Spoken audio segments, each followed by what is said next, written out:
Hello guys, welcome to my another video. आज इस video में भी हम एक इम्पोर्टेंट टॉपिक डिस्कस करने जा रहे हैं जो कि स्केलेटल सिस्टम से रिलेटेड है और चांसेस हैं इसके भी आने के। तो आज हम इसी टॉपिक के बारे में डिटेल में स्टडी करने वाले हैं, जो कि आपका टॉपिक है वो है जॉइंट। अब जॉइंट के बारे में सबसे पहले हम देखें तो जॉइंट होता क्या है। जॉइंट होता है, ये वो साइट है जहाँ दो या दो से ज़्यादा बोन आपस में आर्टिकुलेट होती हैं, यानी दो या दो से ज़्यादा बोन आपस में जिस पॉइंट पे जुड़ती हैं उसे ही हम जॉइंट बोलते हैं। बॉडी के अंदर जितनी भी बोन है वो सारी की सारी कनेक्टेड हैं और कनेक्ट होकर एक जॉइंट बना ही लेती हैं। लेकिन हायोइड बोन को छोड़कर सारी की सारी बोन आपस में जुड़कर जॉइंट बना ही लेती हैं, लेकिन हायोइड बोन जो रहती है वो एक सिंगल बोन रहती है, तो ये जॉइंट नहीं बना पाती है। तो ये एक्सेप्शन याद रखिएगा। नेक्स्ट देखते हैं, बॉडी के अंदर टोटल 230 जॉइंट्स प्रेजेंट होते हैं। ह्यूमन बॉडी के अंदर टोटल 230 जॉइंट्स रहते हैं, जो कि क्या करते हैं, बॉडी को मूवमेंट करवाने में हेल्पफुल रहते हैं। जॉइंट्स के फंक्शन की बात करें कि जॉइंट काम किसके लिए आते हैं, तो सबसे पहला जो काम होता है वो होता है कि स्केलेटल बोन को जॉइंट करके रखते हैं, होल्ड करके रखते हैं। बोन ग्रोथ को पॉसिबल करवाते हैं, यानी बोन ग्रोथ में हेल्पफुल रहते हैं। उसके साथ साथ मूवमेंट के लिए भी रिस्पॉन्सिबल होते हैं। सबसे जो मेन फंक्शन माना जाता है जॉइंट का वो रहता है मूवमेंट का, यानी मूवमेंट में सबसे ज़्यादा हेल्पफुल रहते हैं ये। ठीक है। टाइप्स की अगर बात करें तो जॉइंट के मेनली 3 टाइप रहते हैं, फाइब्रस जॉइंट, कार्टिलेजिनस और साइनोवियल जॉइंट। यहाँ फाइब्रस जॉइंट जो रहता है वो फिक्स्ड जॉइंट है, यानी इमूवेबल है। मूवमेंट इसके अंदर रेस्ट्रिक्ट रहती है, मूवमेंट ये जॉइंट नहीं कर पाता है। कार्टिलेजिनस जॉइंट जो रहता है ये स्लाइटली मूवेबल रहता है, यानी कुछ सर्टेन पॉइंट पे ही ये जॉइंट मूव कर पाएगा, बाकी जगह ये मूव नहीं कर पाएगा। साइनोवियल जॉइंट जो रहता है वो फ्रीली मूवेबल जॉइंट रहते हैं, फ्रीली कहीं भी मूव कर सकते हैं। ठीक है। तो ये थे जॉइंट के टाइप। आगे देखते हैं। नेक्स्ट आता है इसके अंदर फाइब्रस जॉइंट। फाइब्रस जॉइंट जो रहता है वो इमूवेबल जॉइंट है।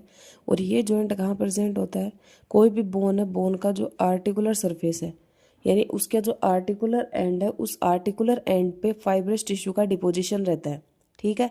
तो फाइब्रस जॉइंट के अंदर एक बात याद रखने वाली कौन सी हो गई कि बोन का जो आर्टिकुलर एंड रहेगा उस एंड पे किसका डिपोजिशन रहेगा, फाइब्रस टिश्यू का डिपोजिशन रहेगा। एग्जाम्पल की बात करें कि फाइब्रस जॉइंट कहाँ देखने को मिलेगा, तो जो क्रेनियल बोन के अंदर जो सूचर्स रहते हैं उन सूचर्स के अंदर फाइब्रस जॉइंट रहता है। जैसे पैराइटल के बीच का जो सूचर हो गया, ओसिपिटल, टेम्पोरल, इनके बीच के जो सूचर्स रहते हैं वहाँ पे फाइब्रस जॉइंट देखने को मिलेगा। ठीक है। नेक्स्ट आता है इसके अंदर कार्टिलेजिनस जॉइंट। कार्टिलेजिनस जॉइंट क्या होता है, इस जॉइंट के अंदर जो बोन्स रहती हैं वो आपस में कार्टिलेज के द्वारा कनेक्टेड रहती हैं। क्या बताया कि कार्टिलेजिनस जॉइंट के अंदर जो बोन्स रहेंगी वो आपस में कार्टिलेज के द्वारा कनेक्टेड रहेंगी। ठीक है। और स्लाइटली मूवेबल जॉइंट रहता है, यानी सर्टेन पॉइंट पे ही ये मूवमेंट करवा सकता है, जैसे कि स्टर्नोकोस्टल जॉइंट हो गया या फिर वर्टिबल कॉलम। तो कार्टिलेजिनस जॉइंट कहाँ मूवमेंट के लिए रिस्पॉन्सिबल होगा, स्टर्नोकोस्टल जॉइंट और वर्टिबल कॉलम। ठीक है। तीसरा जॉइंट इसके अंदर आता है साइनोवियल जॉइंट। अब साइनोवियल जॉइंट क्या रहता है कि यहाँ भी अगर बोन की बात करें तो मान लो कि बोन है, इस बोन का जो आर्टिकुलर एंड रहता है, इस बोन के आर्टिकुलर एंड पे क्या प्रेजेंट रहती है, साइनोवियल मेम्ब्रेन प्रेजेंट रहती है। ठीक है। साइनोवियल मेम्ब्रेन अगर प्रेजेंट है तो वहाँ साइनोवियल जॉइंट ही मिलेगा। ठीक है। बोन के आर्टिकुलर एंड पे क्या देखने को मिलेगा, साइनोवियल मेम्ब्रेन देखने को मिलेगी। साइनोवियल मेम्ब्रेन देखने को मिल जाएगी तो समझ जाना कि वहाँ कौन सा जॉइंट है, साइनोवियल जॉइंट ही है। ठीक है। अब ये साइनोवियल मेम्ब्रेन होती क्या है, तो ये साइनोवियल मेम्ब्रेन एक सीरस मेम्ब्रेन होती है जो कि साइनोवियल फ्लूइड से भरी हुई रहती है। क्या रहती है, एक सीरस मेम्ब्रेन रहती है जो कि साइनोवियल फ्लूइड से भरी हुई रहती है। ठीक है। साइनोवियल जॉइंट जो रहता है वो बॉडी का इकलौता मूवेबल जॉइंट है, यानी सबसे ज़्यादा जो मूवमेंट रहते हैं वो साइनोवियल जॉइंट के रहते हैं, जैसे हिप जॉइंट हो गया, शोल्डर जॉइंट हो गया। ठीक है। आगे चलते हैं। नेक्स्ट हम देखते हैं साइनोवियल फ्लूइड क्या रहता है। मैंने बताया था कि साइनोवियल मेम्ब्रेन जो रहती है वो साइनोवियल फ्लूइड से भरी हुई रहती है। तो ये साइनोवियल फ्लूइड होता क्या है, ये synovial fluid as a lubricant काम करता है। ठीक है। यानी जॉइंट की स्टेबिलिटी को मेंटेन करने का काम किसका रहता है, साइनोवियल फ्लूइड का रहता है। और इसके अंदर फेगोसाइट सेल्स भी रहती हैं जो कि क्या करती हैं, माइक्रोब्स को रिमूव कर देती हैं। यानी एनग्लफ का जिसका नेचर होता है उन्हें फेगोसाइट्स हम बोलते हैं। तो उन माइक्रोब्स को क्या कर लेती है, रिमूव कर देती है, एनग्लफ कर लेती है। ठीक है। अब इन साइनोवियल जॉइंट के टाइप्स की अगर हम बात करें तो कौन कौन से ऐसे टाइप्स रहते हैं जो कि साइनोवियल जॉइंट के अंदर होते हैं, यानी इनको परमिट करवाते हैं। Ball and socket joint, hinge joint, pivot joint, gliding joint, saddle joint और कॉन्डिलोइड जॉइंट। ठीक है, ये साइनोवियल जॉइंट के कुछ टाइप्स हैं जिनके बारे में हम देखेंगे। सबसे पहले इसके अंदर आता है बॉल एंड सॉकेट जॉइंट। देखिए हम प्रॉपर नोट्स की तरह ही स्टडी कर रहे हैं, यानी आपको नोट्स कहीं और से भी नहीं लेने पड़ेंगे, नोट्स के नोट्स हो जाएंगे और साथ में समझ का समझ आ जाएगा। ठीक है, तो आगे देखते हैं। सबसे पहले हम देखते हैं बॉल एंड सॉकेट जॉइंट क्या रहता है। बॉल एंड सॉकेट जॉइंट जो रहता है वो बॉडी का सबसे ग्रेटर रेंज या फिर सबसे ज़्यादा मूवमेंट जो करवाने वाला जो जॉइंट रहता है वो बॉल एंड सॉकेट जॉइंट रहता है। यानी बोन जो रहती है वो आपस में लिगामेंट और टेंडन्स के द्वारा कनेक्टेड रहती हैं। जैसे बोन अगर स्केलेटल मसल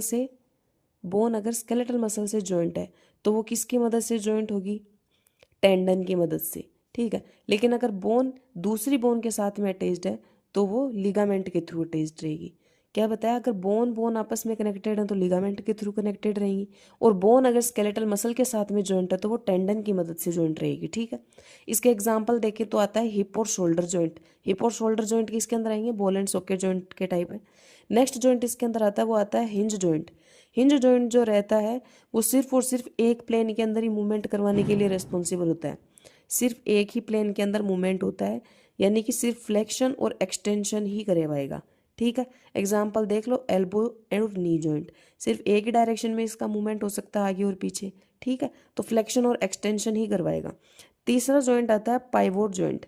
पाइवोट जॉइंट क्या रहता है? ये रोटेशनल मूवमेंट, यानी एक मान लो सिंगल एक्सिस है तो सिंगल एक्सिस पे आपको रोटेशनल मूवमेंट ही करवाएगा। सिंगल एक्सिस पर रोटेट करवाने वाला जो जॉइंट रहता है वो पाइवेट जॉइंट रहता है। एग्जाम्पल के तौर पे देखें तो जो गर्दन और कलाई का जो जॉइंट रहते हैं, कलाई और गर्दन का जो मूवमेंट रहता है वो कौन करवाता है? पाइवोट जॉइंट करवाते हैं। ठीक है, ये बात थी पाइवेट जॉइंट की। आगे देखते हैं। नेक्स्ट आता है ग्लाइडिंग जॉइंट। ग्लाइडिंग जॉइंट क्या रहता है?